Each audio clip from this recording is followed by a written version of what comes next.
One of the biggest mistakes I see students making in IELTS is them translating in their head. The problem with this is it makes your English slower, less natural, and stops you from getting a high score. So in this video, I'm going to show you exactly how to start thinking in English. But before we start, if you are preparing for IELTS, make sure you check out our full preparation course. We teach you how to get a band 7 in all 4 parts, and it's being created by a real IELTS examiner, so you know what you're learning is correct. All right, let's first talk about where translating can hurt your score.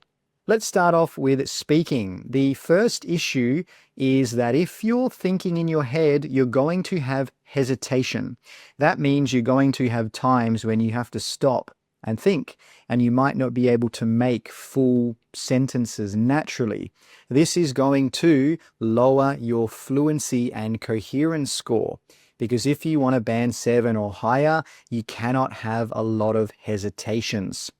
The next thing is, it may make your English sound very unnatural, because if you translate every word and then make a sentence in English, well, yes, you might have a sentence, but it might sound a bit strange because English speakers might not explain the thing in that way, or they might not use the same words. Now, when it comes to writing, your sentences and grammar may just sound a little bit strange. And it's for the reason that I just mentioned before. If you translate every single word, well, it might not sound like natural English, because sometimes we say things in one language, but we would not say them in another language. Now, when it comes to listening and reading, it obviously takes time for you to understand what you hear or read. Let's talk about listening first. If you're listening and then you hear something, well, yes, it comes into your head, but then you have to translate it, and then you can maybe understand what you've heard. But by that time, it might be too late. The speaker might have started talking about something else, and you might have missed getting the correct answer. For reading, it's very similar. It's going to take you longer to understand things. And in the reading test, obviously, you don't have much time. You've got 60 minutes to answer 40 questions. And if you're not a native speaker, or if your English is not very strong, you need every one of those minutes. And translating is going to slow you down. Now, a lot of English learners, they do this when they are trying to speak English or just to use English. They first think in their language, then they translate to English, then they speak in English. So to stop doing this and to start thinking in English straight away instead of translating, I recommend that you try this 4-step process. Now let's start with the first step, which is name things in English. So what you simply need to do is just look around, okay, wherever you are. If you're in your room, if you're at home, if you're on the train, if you're at work, just look around and name things in English. So for example, when I look around, I see a cup, I see a camera, I see a window, I see curtains. Okay, just name things in English.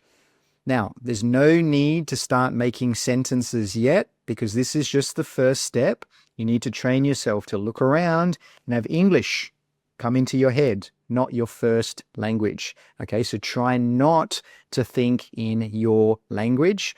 That's the key point here, and that's why we're doing this. Okay, to look around and be able to think in English without having to translate. So let's have a look at this example right here. I'll show you how to do it. So when I look at this picture, I see a lot of different things, and I'm just going to name them in English right now. So pillow, light, bed, plant, chair, computer, book, mattress, table. Okay, that's it. You just name things in English as quickly as you can, but don't think in your language. Okay, the next step is now you can start making basic sentences. So when I say basic sentences, I mean something like 5 words, 6 words, maybe even less. Okay, just very basic, simple sentences. They should be simple. They should be short. There should be nothing complicated about them.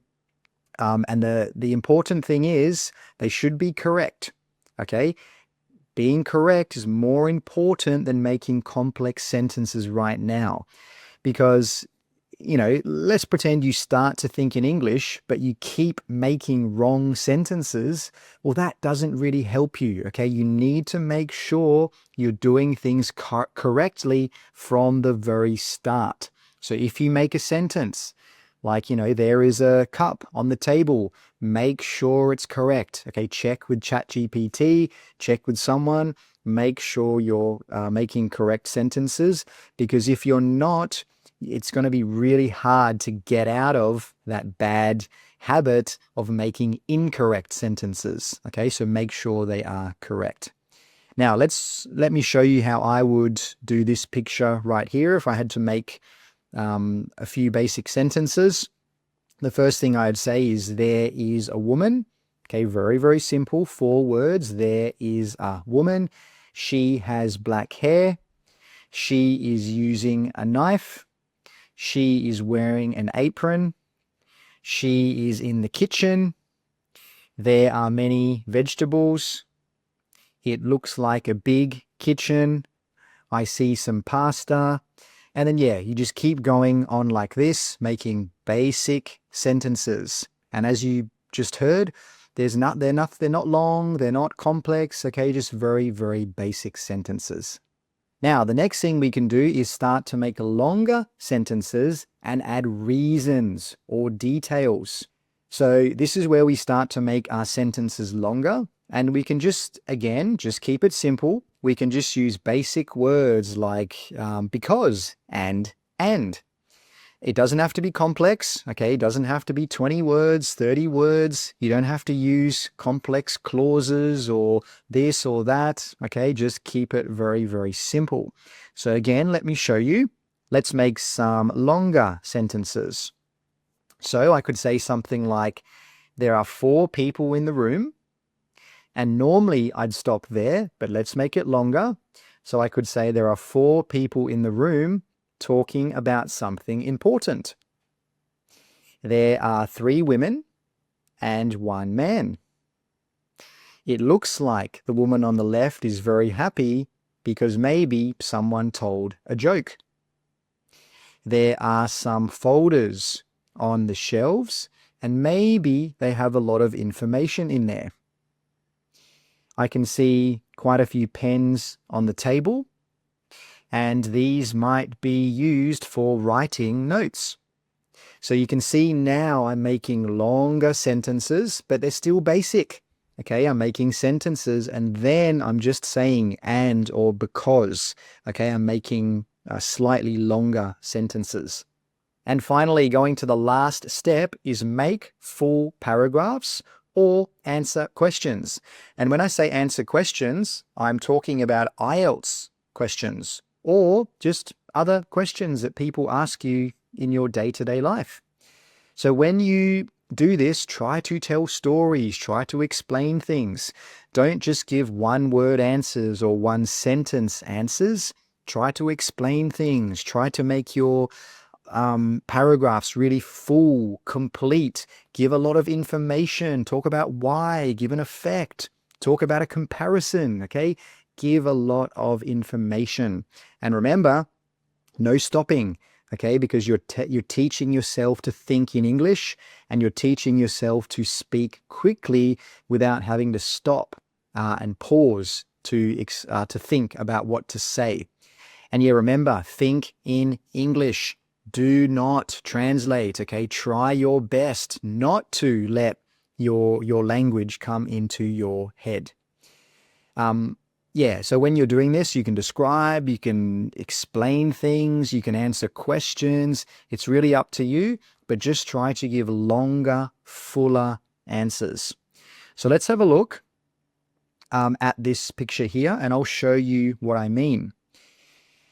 So I would start by saying that there is a medium group of people who are exercising. I think exercise is a fantastic thing, not only because it helps to keep your body fit, but it can also make you look better. A lot of people don't do enough exercise in their lives, which is not very good. It would be great if more people did more exercise so they could be healthier. In life, if you don't have your health, you don't have anything. It doesn't matter how much money you have. If you don't have your health, life won't be very good. So you can see there for this one, I'm just talking. I'm just letting my thoughts come out. I'm not planning anything. I'm not trying to make it perfect. I'm just talking. I'm just letting my thoughts out and trying to explain myself and just explain what I think without thinking in English. All right, so that was how to think in English. If you want to learn some common test day problems and how to fix them, check out this video right here. And by the way, if you need some private coaching, make sure you check out the link in the description below. Thanks for watching and see you next time.